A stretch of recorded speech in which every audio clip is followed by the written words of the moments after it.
بڑھاپے میں عبادت الہی سجدے بہت بڑی بات ہے، لیکن جوانی میں سجدوں کی توفیق کا مل جانا، آنکھوں میں آنسوؤں کا نور نصیب ہو جانا، خشیت الہی خوف اور اللہ کا ڈر،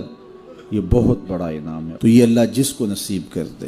یہ اس کی نعمت ہے۔ اللہ کا خوف اللہ کی عطا ہے، اللہ کی خشیت اللہ کی طرف سے بندوں کو دیا گیا انعام ہے۔ اللہ جس کی بہتری کا ارادہ کرتا ہے اسے اپنی خشیت کا نور دے دیتا ہے، اسے اپنا خوف عطا کر دیتا ہے، اپنے سے ڈرنا نصیب کر دیتا ہے، تقوی کی دولت دے دیتا ہے۔ اور اگر کوئی دلیری سے کہے میں نہیں ڈرتا، یا ڈٹائی سے گناہ کرے، گناہ کرنے کے بعد بھی کئی لوگ چھاتی چوڑی کرتے ہیں، تو یہ اللہ کی ناراضگی کی دلیل ہے کہ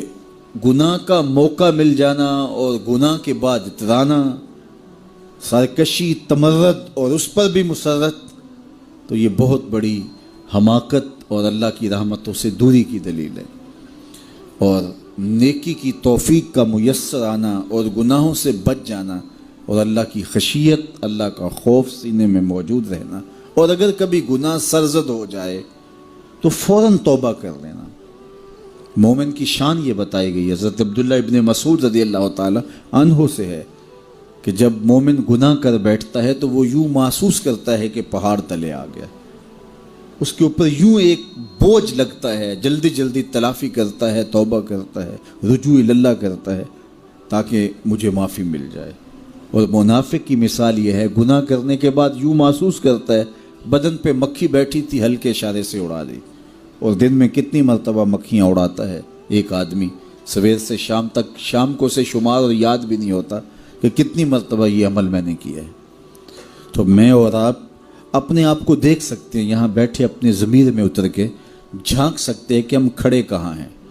ہم سے کبھی کوئی گناہ سرزد ہو جائے تو کیا ہماری یہ کیفیت ہوتی ہے کہ ہمیں یوں لگے کہ جس طرح پہاڑ تلے آ گئے ہیں، یا ایسے کہ ہم سے گناہ ہو جائے تو ہم یوں محسوس کرتے ہیں کہ کچھ بھی نہیں ہوا، جس طرح ہلکے اشارے سے مکھی اڑا دی، بس ایسے ہوتا ہے؟ میں اور آپ اپنے آپ کو اپنے ضمیر کی عدالت میں کھڑا کر کے دیکھ سکتے ہیں کہ ہم کھڑے کہاں ہیں۔ کہیں منافقانہ روش ہمارے طرز زندگی میں تو نہیں، یا کہ وہ مومنانہ شان ہے کہ گناہ کے بعد پہاڑ تلے آ جانے کی کیفیت محسوس کرتے ہیں اور جلدی جلدی تلافی کرنے کی کوشش کرتے ہیں، بے چین ہوتے ہیں، آنکھوں سے آنسو نہیں تھمتے اور رجوع اللہ کرتے ہیں، طبیعت میں ایک ہیجان، بے تابی اور پچھتاوے کی سی کیفیت ہوتی ہے، ہم سے یہ ہو کیا گیا، ہمارا رب ناراض ہو گیا۔ تو میں اور آپ اپنا اندازہ کریں اور دیکھیں کہ ہم کھڑے کہاں ہیں۔ تو اللہ جل شانہ ہمیں اس کی توفیق عطا فرمائے۔ اللہ نے ہر انسان کے ساتھ ایک محافظ فرشتہ پیدا کیا ہے، اور اگر وہ محافظ فرشتہ انسان کے ساتھ نہ ہو، شیاطین انسان کو ویسے مار ڈالیں، انسان کو قتل کر ڈالیں، اگر اللہ نے حفاظت کے لیے فرشتہ معمور نہ کیا ہو۔ یہ انسان کے دشمن ہیں، اور انسان کو شیاطین راہ مستقیم سے ہٹانے کے لیے دن رات کوش ہیں۔ پھر یہ اتنا مکار دشمن ہے، ہر ایک کو ایک لاٹھی سے نہیں ہانکتا، اسے پتہ ہے کہ کس کو کیسے بھٹکانا ہے۔ ایک شب زندہ دار جس کو سحری کے وقت اٹھ کے آنسو بہانے کا لطف ملتا ہے، اب شیطان اس کو کہے کہ سحری کے وقت اٹھا نہ کر، تو وہ شب زندہ دار جب اس کے آنسو مسلح میں جذب ہوتے ہیں اور وہ اترتے ہوئے آنکھوں سے آنسو اتنی لذت اسے دیتے ہیں کہ دنیا ما فیہا کی لذتیں ایک طرف اور یاد خدا میں رونا ایک طرف۔ اب شیطان کسی کو کہے کہ سحری کے وقت اٹھا نہ کر، تو کوئی شیطان کی یہ بات تھوڑی مانے گا، تو شیطان اسے یہ کہتا بھی نہیں ہے، اسے کہتا ہے نہیں اٹھا کر، لیکن صبح بتا دیا کر کے میں تہجد گزار ہوں، اسے ریا میں مبتلا کرے گا۔ ایک شخص جس کی طبع میں فیاضی گندی ہوئی ہے، اب شیطان اس کو کہے کہ تو سخاوت نہ کیا کر، بخل کا درس دے، تو طبعاً جو سخی شخص ہے، جس کی فطرت کے اندر فیاضی ہے، تو وہ شیطان کی اس بات کو تو نہیں مانے گا۔